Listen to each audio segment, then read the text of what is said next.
Là, vous avez des cas concrets, des expériences vécues, des noms, n'est-ce pas, des dates, des faits réels et très contemporains, très présents, très proches de nous. Donc, vraiment, merci pour tous ces éclairages que je vous ai. Alors, messieurs Camara, un mot à ajouter ou on peut passer? Bon, je peux rajouter quelque chose, je vais être un peu bref, parce que mon collègue Diagili a donné beaucoup plus de détails, et moi je vais parler de la généralité. Notre association, le Rassemblement malien pour la fraternité et le progrès, RMLP, est créée le 1er avril 2017 et représentée presque dans tous les villages soninké au Mali. Donc notre organigramme, c'est le président Nyaki Amami Kanouté, le bureau exécutif régionaux de Caille, de Goulikoro, de Bamako. Alors, nous travaillons essentiellement par le canal WhatsApp. Et ce canal nous permet de diffuser l'information à l'instantané de tout ce qui se passe dans les villages. Dans notre organigramme, nous avons la coordination du Mali qui est représentée par tous les villages. Donc, chaque village où il se passe un problème, son coordinateur nous fait le relais. Et nous avons aussi des villages regroupés en sections, et ces sections sont représentées dans un bureau qu'on appelle le bureau de section. Et ces bureaux de section sont là aussi pour relayer l'information. Donc, pour vous dire qu'au Mali, en Afrique de l'Ouest, en tout cas, c'est l'endroit où on connaît mieux, les atrocités, les représailles, les violences inouïes qui se passent au Mali ne se passent nulle part en Afrique de l'Ouest. Vous avez écouté Dagui qui a donné beaucoup de détails et beaucoup de choses concernant ces violences-là. Donc, ce que je voudrais simplement ajouter, que notre lutte qui concerne l'esclavage par ascendance, j'avais parlé un peu hier, qui veut dire quoi? Qui veut dire que c'est un esclavage qu'on hérite de sa mère. Donc, pour faire perpétuer ça, ils ont appelé ça à la maman. Donc, toute femme esclave mettra des enfants au monde esclaves. Donc, c'est dire que quand on est un mari polygame, vous avez peut-être plusieurs maîtres qui vont diriger vos enfants. Parce que chaque femme est alignée à son maître. Et ces maîtres font la loi absolue dans les familles, dans la mesure où le père de famille descendant d'esclaves est là comme un figurant. Les vraies décisions proviennent des maîtres. Donc, ça c'est la partie polygamique, qui est une partie aussi très très douloureuse. L'esclavage par ascendance, les premières victimes sont les femmes et les enfants. Les femmes, pourquoi? Parce que dans certains endroits, contrées de Soninké Mali, vous avez des femmes qui sont à la merci des maîtres et qui subissent beaucoup de violences, y compris les violences sexuelles. Il faut le dire comme ça. Et le père de famille qui voit sa femme violentée par son maître n'a pas de mots à dire. Il ne peut pas réagir, il laisse ce dernier dans la mesure où, dans les milieux soninké, ils ont donné une connotation religieuse à l'esclavage par ascendance. Donc on nous dit, quand on était jeune, que quand tu adores ton maître, tu le suis et que tu obéis, le maître va te donner une maison au paradis. Donc ça, c'était la façon de nous amadouer, de faire des sortes qu'on puisse accepter tout et n'importe quoi. Donc, comme Dagui l'a dit, nous avons beaucoup de victimes corporelles. Nous avons la sauvagerie du 1er au 2 septembre 2020 qui s'est passé à Gandoumé. C'est 4 pères de famille attachés, ligotés à mort et les enchaîner, les traîner par terre pour aller les jeter dans la mer et dans la mare. Ce qui nous a étonnés par là, c'est qu'on n'a eu aucune condamnation de cette atrocité, ni de la part du gouvernement, ni des autorités locales, ni des autorités religieuses. Donc on se trouve dans une configuration de déni généralisé de la part de l'État, de généraliser de la part des autorités religieuses, tout le monde nous dit non, il n'y a pas d'esclavage au Mali, c'est des lagas, c'est-à-dire c'est des coutumes, c'est de ceci et c'est de cela. Donc là où on est aujourd'hui, notre combat s'est situé essentiellement sur la sensibilisation. Depuis qu'au départ, on ne nous écoutait pas, jusqu'à l'arrivée, alors où aujourd'hui, on est invité à des réunions, on est invité à des rencontres pour parler des solutions pour l'esclavage, pour combattre l'esclavage par ascendance. Donc nous avons trouvé des aînés sur le terrain, tels que nos camarades de Témé, qui nous ont appris comment organiser une conférence, qui nous ont appris comment organiser des manifestations. Donc nous avons fait une manifestation sur manifestation, conférence sur conférence, interview sur interview, et on a tout fait pour attirer l'attention. Et depuis qu'on ne nous écoutait pas, jusqu'à ce qu'ils nous ont écoutés maintenant, et l'État commence à être à nos côtés. Donc pour vous dire que l'esclavage par ascendance, le seul souci que dans les autres formes d'esclavage, vous avez les portes de sortie. On sait comment celui-là il a été acheté, il a été capturé ou quoi que ce soit. On connaît quand ça a commencé son esclavage, on connaît à peu près quand ça va s'arrêter, mais l'esclavage par ascendance, c'est l'esclavage perpétuel.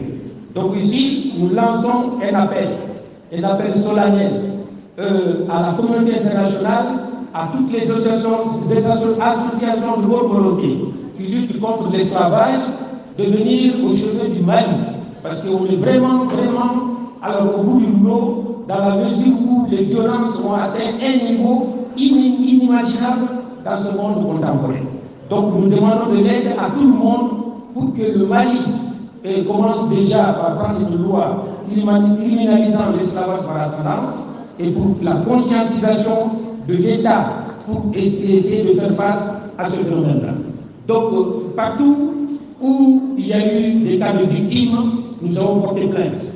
Et ces plaintes, nous avons plus d'un millier de plaintes qui dorment dans les tribunaux. Et quand il y a eu des jugements, c'est toujours des jugements de complaisance, des gens qui ont violenté, poignardé des gens ou tué des gens. Ils sont là, ils font 1 an de prison, 6 mois de prison, avec souci, où on les laisse en liberté provisoire et se faire dormir ces dossiers dans les tribunaux. Donc nous avons aujourd'hui le ministre de la Justice malien qui a pris ce problème à bras le corps et qui a donné des instructions à des juridictions pour faire face à ce phénomène-là.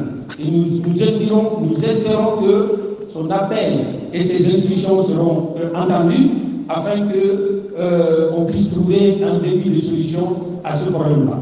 Donc je ne veux pas monopoliser la parole. Alors ce que je voulais dire par là seulement que nous avons un cas spécifique qu'à chaque conférence, il faut qu'on vous le signale. Nous avons le village de Mambri. Le village de Mambri est séparé par un village et par un fleuve avec les autres villages. C'est-à-dire, d'un côté de ce fleuve, il y a la pratique de l'esclavage. Et de l'autre côté, c'est des hommes libres. Donc, quand les gens de plusieurs villages ont été violentés, alors il y a quelques personnes qui ont traversé le village pour aller à Mambri demander refuge au chef de village de Mambri, qui est accepté.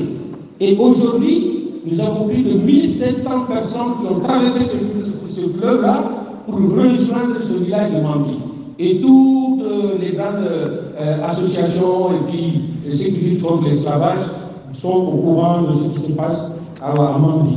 Mambri, c'est le symbole de la liberté, comme les villages de Biagui, comme les quartiers de liberté, où les esclaves se sont révoltés pour aller créer leur propre quartier ou pour aller créer leur propre village qu'on appelle liberté. Donc, pour terminer, alors je vais simplement vous dire les femmes, j'ai dit que les femmes sont les victimes, les premières victimes de l'esclavage. Vous voyez, en milieu souligné, quand une femme descendante d'esclaves perd son mari, sa période de veuvage est de 2 mois, 5 jours. Et quand une femme noble perd son mari, sa période de veuvage est de 4 mois et de 10 jours. C'est-à-dire que la femme esclave, descendante d'esclaves, est considérée comme une moitié.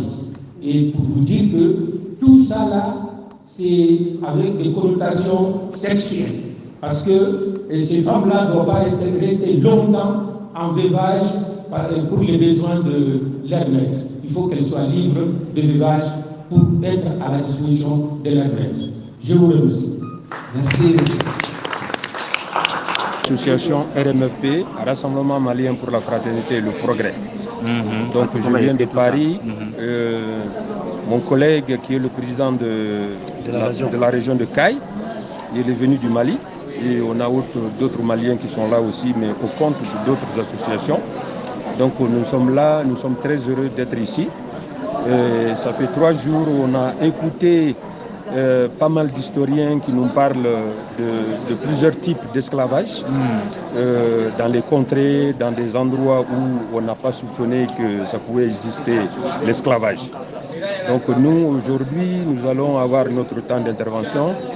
Ça va consister à parler de l'esclavage par ascendance.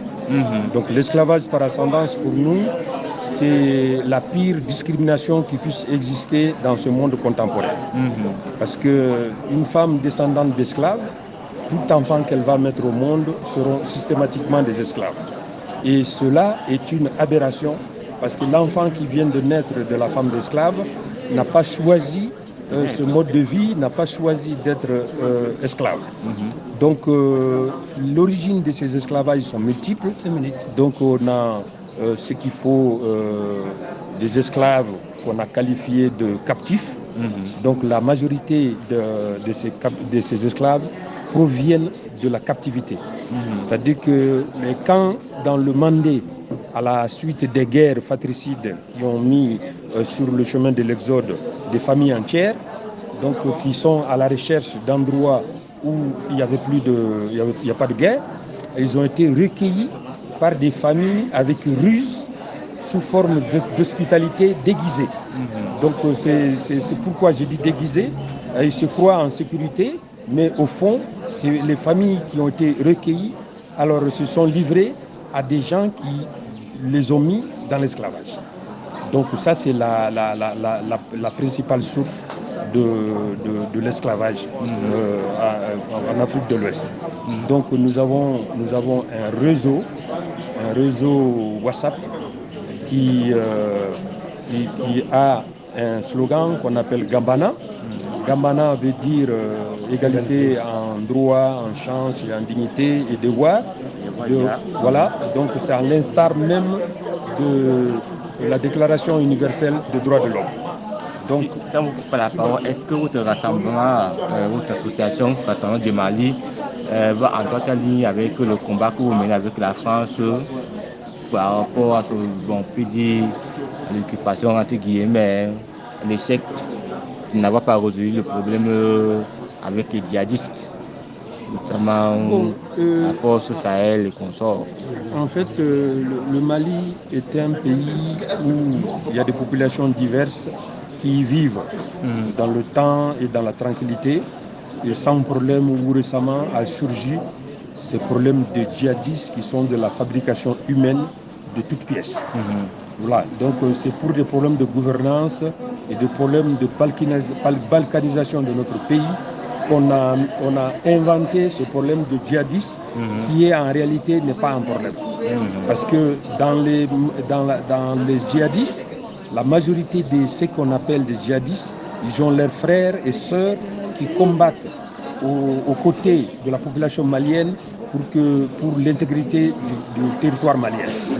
Donc c'est les forces extérieures, les forces ennemies extérieures du Mali qui ont inventé et fabriqué ces histoires de djihadisme pour créer de la peur, pour créer de la détention, afin affaiblir l'État central et pour pouvoir subvenir à leurs besoins d'exploitation des mines du Mali au fin d'autres choses qui ne sont pas dans l'intérêt du peuple malien. Donc les djihadistes pour nous c'est une fabrication étrangère, mais avec la grâce de Dieu, ils seront obligés de déposer les armes. Parce que le peuple malien aujourd'hui est uni comme un seul homme, uni comme une seule femme, derrière notre président Assimi Goïta, et qui est en train de faire un travail formidable de la reconquête du pays. Et ça, nous le soutenons à 100%. D'accord, ok. Bon, je vais prendre une photo pour illustrer mon éclairage. Le programme